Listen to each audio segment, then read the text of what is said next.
Ce dimanche matin, l'heure était au nettoyage dans la Drôme, comme dans cette école dont les vitres ont été brisées par les grêlons. On est en train de déblayer tout ce qui est au niveau vert, toutes les fenêtres sont cassées. Donc on évacue tout ce qui est vert pour les risques de danger pour tout ce qui est pour la rentrée. Des toitures endommagées et un total de près de 600 interventions des pompiers. La grêle a fait des dégâts ce week-end. Oui, on a des toitures très endommagées, notamment sur les communes de Romans. Ce sont des tuiles éclatées, donc avec quelques infiltrations d'eau, mais très peu d'épuisement, essentiellement du bâchage et des dégâts matériels. Dans la Drôme, pas de blessés, mais certains agriculteurs ont tout perdu. Ce producteur de fraises a vu sa serre fortement endommagée. Il lui faudra 3 semaines et 15 000 € pour remettre sa serre en état. Donc les plants qui sont ici, qui sont très fragiles, enfin les fruits sont très fragiles quand même, c'est de la fraise des bois. Ça, s'il pleut trop, on va avoir des dégâts, on ne pourra plus cueillir, quoi.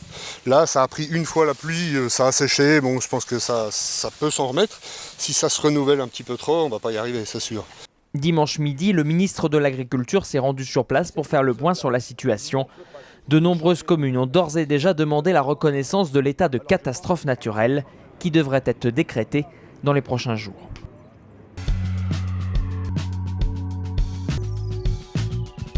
Viva Sud-Africa! Aujourd'hui, ces mamies ont délaissé les pelotes de laine pour le ballon rond. Maintenant, j'ai 68 ans. Je suis milieu de terrain. Carrément. Dans quelques heures, elles chausseront les crampons. Mais avant, c'est découverte du chaudron et de son musée. Roger Milla, qui dansait vers les poteaux quand il marquait un but.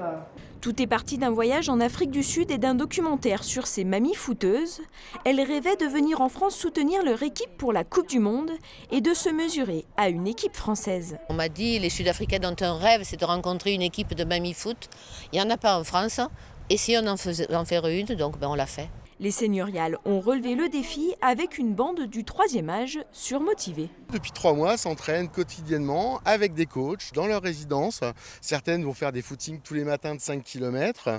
Certaines font 40 pompes tous les matins en se réveillant. Et elles s'apprêtent à jouer au foot pour rencontrer l'équipe des Vakegula, qui elles sont d'un niveau nettement supérieur parce qu'elles sont en Afrique du Sud et elles jouent toutes les semaines, elles se retrouvent pour faire des matchs. Elles s'appellent Gisèle, Simone, Olga, Francine, Arlette. Elles ont toutes plus de 60 ans et une pêche d'enfer. On rêve toutes de gagner là, on est toutes parties vraiment avec l'espoir qu'on va s'en sortir face à une équipe sud-africaine beaucoup plus forte que nous, mais on y croit très fort. Ce qui est dur, c'est sans doute quand on a les oppositions, c'est de dribbler, de tenir son équilibre, donc c'est génial. On se régale. J'ai déjà joué, mais à l'âge de 20 ans, donc j'ai un peu perdu quand même. Moi, je me sens un petit peu anxieuse, mais sans trop, parce que, écoutez, on fera le mieux qu'on peut. Et c'est une équipe qui s'est tout de suite très très bien entendue. Donc c'est extraordinaire à nos âges, quoi. C'est pas toujours le cas. Et ce soir, devant les cages, elles sauront de qui s'inspirer. Rocheteau. Non, c'était parce qu'il était de mon époque. Mbappé, c'est clair. C'est le meilleur. Ah, mon joueur préféré, c'est comme je suis marseillaise, c'est Zidane. Et joueur actuel? Actuel, c'est Mbappé. Décidément, l'engouement du ballon rond touche tous les âges. Allez les mamies foot, allez les bleus.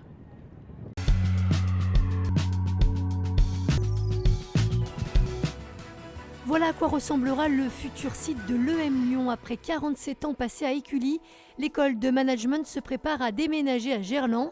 Une relocalisation en centre-ville stratégique pour l'école. L'idée, c'est de pouvoir remettre l'école au cœur de la ville afin de pouvoir renforcer l'interaction qu'on peut avoir avec son environnement, avec son territoire, avec les entreprises, avec la société d'une façon générale. D'une superficie de 30 000 m², ce campus s'articulera autour d'une agora. Objectif, faire de l'école un lieu plus ouvert sur l'extérieur. C'est aussi pouvoir concevoir un campus de 2040, de pouvoir transformer les espaces pédagogiques en fonction de la transformation de l'école. Coût de ce chantier, 110 millions d'euros. L'ouverture du campus est prévue, elle, en septembre 2022.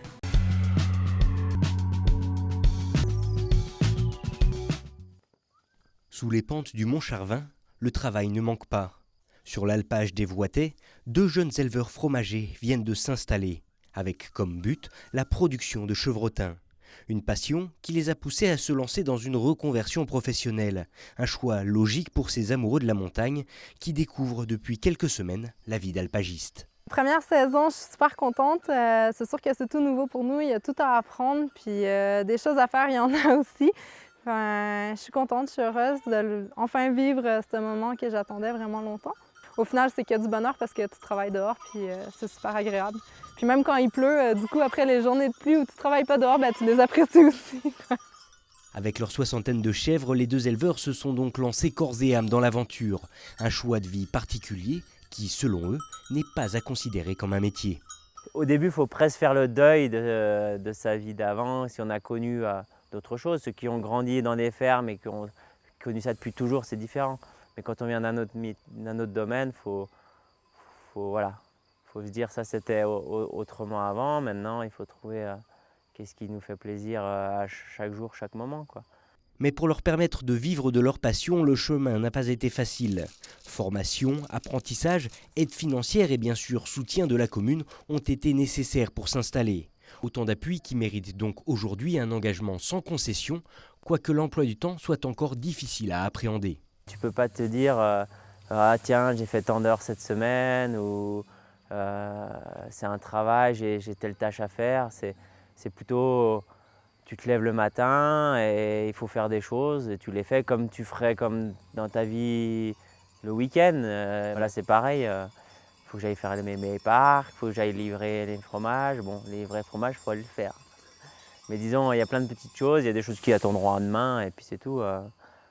Tu te lèves, tu fais du mieux que tu peux la journée. Tu prends du temps aussi pour profiter parce que c'est important, c'est ça qui va te faire te lever le lendemain. Reste encore quelques réglages à peaufiner, mais à terme, la chèvrerie de Lily et ses chevrotins pourraient bien se faire une place sur tous les étals au Savoyard et ainsi compter parmi les acteurs incontournables de notre terroir local.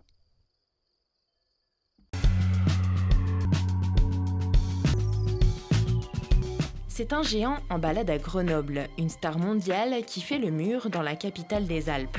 Armé de ses bombes de peinture, Shepard Fairey, artiste activiste, a graffé sur la pierre la 137e fresque du Street Art Fest. 3 jours de travail intensif pour sa Rose Girl de 30 mètres qui délivre un message de paix et d'harmonie. J'essaie d'utiliser mon art pour évoquer des sujets qui me tiennent à cœur. Je dénonce les destructions environnementales, le racisme, le sexisme. Et pour moi, cette image a une portée universelle qui peut capter l'attention et attirer les regards, surtout dans un espace public aussi grand et aussi fréquenté. Elle symbolise la paix et l'harmonie entre les êtres humains et la planète. Et même si je ne l'avais pas imaginée comme une fresque murale, j'étais sûr qu'elle correspondrait parfaitement à la ville, surtout que l'emblème de Grenoble, ce sont ces 3 roses. Après Banksy obéit l'autre icône incontestée du street art. Depuis 30 ans, l'Américain placarde son style sur tous les murs du monde. Son inspiration, il la puise dans la propagande soviétique, le pop art d'Andy Warhol ou encore les flyers punk rock. Une œuvre hybride présentée à l'ancien musée de peinture de Grenoble, du sticker d'André the Giant qui l'a lancé, à l'affiche Hope de Barack Obama qui l'a fait exploser, 600 sérigraphies qui retracent une carrière très prolifique. C'est la première fois qu'autant de mes œuvres sont exposées au même endroit. Et si ça s'est fait à Grenoble, c'est surtout parce que Jérôme Katz, l'organisateur du festival, collectionne mes œuvres. Et même si André the Giant n'est pas né ici, comme l'affirme le WWF depuis des années, j'ai trouvé que ce serait fun de venir à Grenoble, surtout que c'est le Stickers qui a lancé ma carrière. Mais en dépit de cette erreur, c'est toujours très sympa de venir ici. Grenoble est une jolie ville. À 48 ans, Shepard Fairey en a encore sous la bombe. Une chose est sûre, celui qui signe ses autographes d'un Stay Radical laisse une trace indélébile sur ce pan de mur des grands boulevards grenoblois.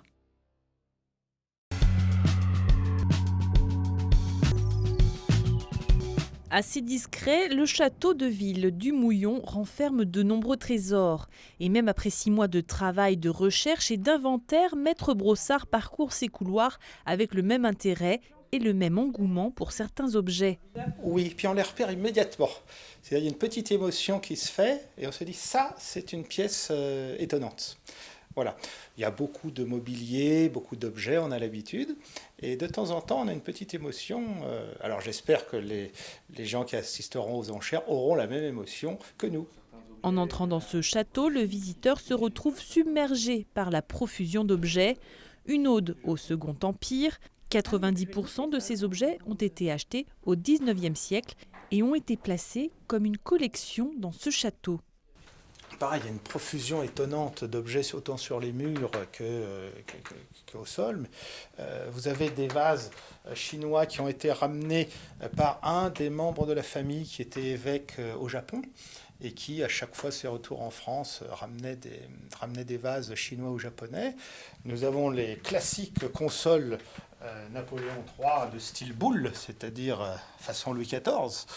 Difficile de tout voir, il faudra être attentif pour reconnaître des objets d'exception comme ces couverts en vermeil, ce bronze de Dessinger, le taureau romain, ou bien à l'étage ce carré de soie donné aux invités présents lors du couronnement de la reine Élisabeth II d'Angleterre en 1953. L'émotion s'empare également de Maître Brossard devant ces vases assez rares. Pour les acquérir, le prix de départ sera d'environ 4 000 €. Idem pour ces grands vases, mais ce commissaire-priseur le garantit, il y en aura pour toutes les bourses. Vous avez toutes sortes d'objets, regardez des coupes, des petits meubles qui sont très atteignables de nos jours, qui valaient beaucoup plus cher il y a 10-15 ans et qui maintenant sont parfaitement accessibles à des gens qui ont envie de meubler leur appartement, d'autant qu'il y a beaucoup de petits meubles, petites sellettes, petites tables à jeux, petits objets. Voilà, donc oui, il y en a vraiment pour de quoi s'amuser, tout le monde peut s'amuser. Pour cette vente exceptionnelle, de nombreux acquéreurs du monde entier se sont déjà montrés intéressés. Les enchères pourraient donc réserver de belles surprises.